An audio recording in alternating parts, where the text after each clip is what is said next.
18 अगस्त 1945। द्वितीय विश्व युद्ध अपने आखिरी दौर में था।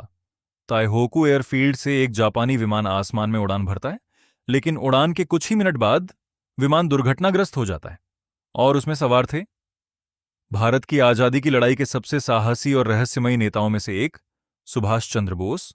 कहा गया कि इस हादसे में नेताजी की मौत हो गई।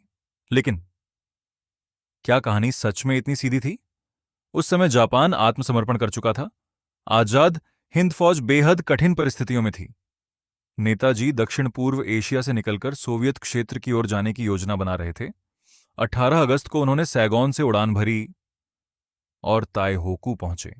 फिर विमान ने दोबारा उड़ान भरी, लेकिन कुछ ही देर बाद विमान में तकनीकी समस्या आई। विमान दुर्घटनाग्रस्त हो गया। गवाहों और जापानी अधिकारियों के अनुसार नेताजी गंभीर रूप से जल गए थे। उन्हें अस्पताल ले जाया गया और कुछ घंटों बाद उनकी मृत्यु की खबर सामने आई। लेकिन यहीं से शुरू हुआ भारत के सबसे बड़े ऐतिहासिक रहस्यों में से एक। नेताजी का कोई सार्वजनिक अंतिम संस्कार भारत में नहीं हुआ।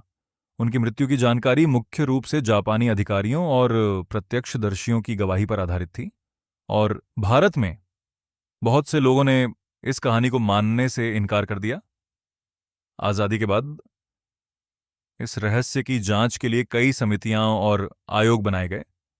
शाहनवाज समिति और खोसला आयोग ने विमान दुर्घटना में नेताजी की मृत्यु के निष्कर्ष का समर्थन किया, लेकिन बाद में मुखर्जी आयोग ने इस निष्कर्ष को स्वीकार नहीं किया। उसने कहा कि विमान दुर्घटना में नेताजी की मृत्यु साबित नहीं होती।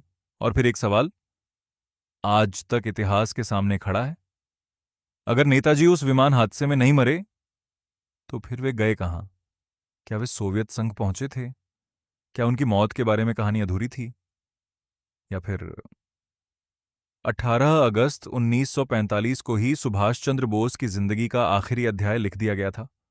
इन सवालों के निर्णायक जवाब आज भी इतिहास में पूरी तरह स्पष्ट नहीं है, और शायद इसी वजह से नेताजी सुभाष चंद्र बोस की आखिरी यात्रा आज भी भारत के सबसे रहस्यमयी ऐतिहासिक अध्यायों में गिनी जाती है।